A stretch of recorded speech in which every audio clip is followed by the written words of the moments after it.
Bukit Selangor atau lebih dikenali sebagai Bukit Melawati dahulunya dikenali sebagai Bukit Selangor kerana berhampiran dengan Sungai Selangor.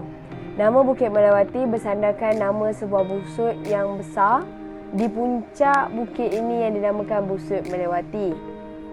Banyak kesan-kesan peninggalan sejarah Kesultanan Melayu Bukit Selangor di bukit ini. Antara kesan yang dapat dilihat ialah tembok yang mengelilingi bukit ini.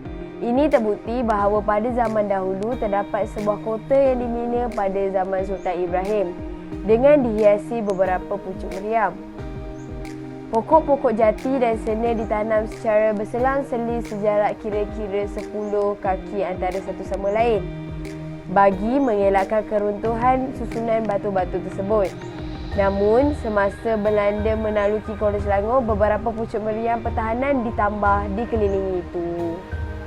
Dan salah satu nama saya Nur Fatih Malkis binti Khairunizam. Saya akan bercakap pasal tanggal 100. Jadi nama tanggal 100 ni diambil daripada 100 sedangkan anak tangga yang berada di laluan kota istana lah. Jadi laluan tanggal 100 ni selalu digunakan sebab laluan ini merupakan laluan utama ke kota istana.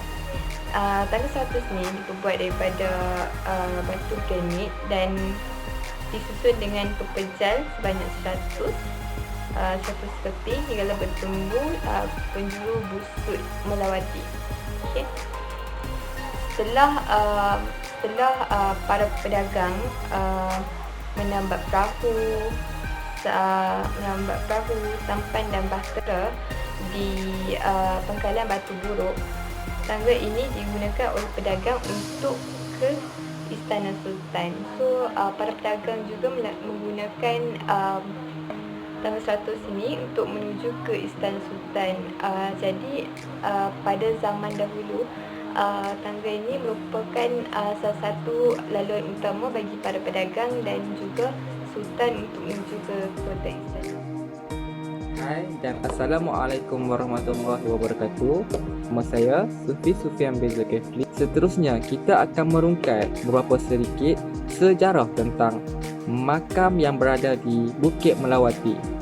Makam di Raja Selangor terdiri daripada 3 makam Sultan Selangor, iaitu Sultan pertama Sultan Salahuddin pada tahun 1742 hingga 1778.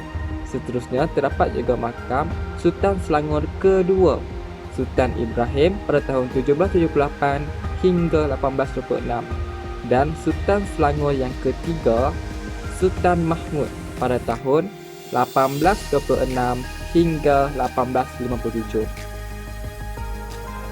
Assalamualaikum, saya Hamdallah. Saya akan terangkan satu tempat bersejarah yang terdapat di Bukit Melawati, Kuala Selangor, iaitu Perigi Beracun. Sebab kenapa perigi ini dinamakan Perigi Beracun? Secara mitosnya, perigi ini pernah dijadikan satu tempat penyiasatan kepada penjaga. Air perigi ini dipercayai diperbuat daripada pelbagai hasil ramuan jenis getah dan yang rebus. Pendahaga akan dimasukkan ke dalam perigi beracun itu dan diisi dengan air beracun sehingga paras dagu bagi tujuan penyiasatan kepada pendahaga. Saya akan bercakap tentang Busut Melawati dan Batu Hampa. Yang pertama, Busut Melawati. Busut Melawati yang mana terletak berhampiran pintu kota dahulunya menjadi tempat sultan bersemayam, tempat berkumpul tetamu istana dan juga dijadikan gelanggang untuk bersambung ayam. Yang kedua, Batu Hampa. Batu Hampa terletak di halaman sultan kawasan Tanah Lapang sambil menuruni 3 anak tangga yang menghala ke arah matahari terbit. Batu Hampa ini 4 persegi 5x5 darab 11 kaki padu. Batu ini dinamakan Batu Hampa atau Batu Pemacu. Terdapat kisah tentang Batu Hampa yang mengatakan bahawa Batu Hampa ialah tempat memacu kepala pendahaga, iaitu seorang gadis istana yang berzina dan darahnya disiram di sekeliling istana. Assalamualaikum warahmatullahi wabarakatuh. Nama saya Zaid Aziz Danish bin Rashdan dan saya seterusnya akan menceritakan mengenai Meriam Penggawa. Meriam Penggawa merupakan sebuah meriam lama di Selangor. Nama asal meriam ini adalah Petoi Boga yang bermaksud puteri putih. Meriam Penggawa telah dijumpai di makam bekas Sultan Selangor di tebing Sungai Buloh, 12 km ke selatan Kuala Selangor pada 23 September 1966. Meriam Penggawa ini merupakan salah satu tarikan di Bukit Melawati kerana terdapat sebuah kisah misteri di sebalik meriam tersebut. Meriam Penggawa di makam 3 Sultan dikatakan pernah meletup sendiri pada 1961 dan 1978. Malah terdapat cerita mengatakan meriam yang sentiasa dibalut dengan kain kuning itu sering meletup setiap kali pertabalan Sultan Selangor yang baru. Itu antara kisah misteri yang terdapat di Bukit Melawati. Ada juga yang mengatakan terdapat batu delima di dalam meriam ini. Mengikut ceritanya, meriam ini ditemui dalam keadaan tenggelam timbul, seolah-olah orang sedang berenang di Sungai Buloh. Baiklah, itu saja. Terima kasih. Assalamualaikum dan salam sejahtera.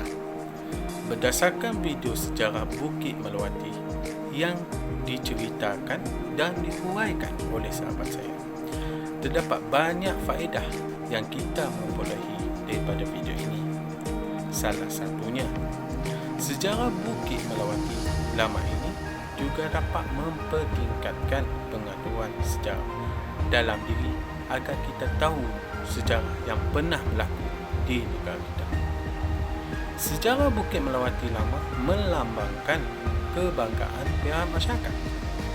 Ini kerana pada zaman kini golongan remaja adanya yang kurang mengerti apa itu kemerdekaan. Hal ini dengan adanya tempat-tempat sejarah, kita boleh menghargai sejarah pada zaman dahulu dan mempertingkatkan semangat bersejarah dengan kita. Oleh itu, video sejarah Bukit Melawati ini kita dapat melihat peninggalan khazanah pada zaman tersebut. Sehubungan dengan itu, kita dapat kenali siapa tokoh yang memberi sumbangan kepada negara, dan kita dapat menghargai jasa-jasa tokoh yang memperjuangkan Selangor. Justru kita dapat menghargai ketokohan negara kepada rakyat Malaysia. Hari sekali, berdasarkan video ini, kita dapat memberi kesan kepada individu, masyarakat dan negara secara positif. Hal ini bertujuan untuk membentuk sebuah negara yang aman dan harmoni. Kita dapat juga membangunkan model insan yang berjiwa patriotik. Selain itu, dapat meningkatkan sasiah diri dari pelbagai segi. Ingatlah, hargailah tokoh yang berjuang demi negara kita. Jangan kita lupa zaman sejarah kita dahulu. Dengan ini saja video saya sejarah Bukit Melawati yang saya terangkan. Assalamualaikum dan jumpa.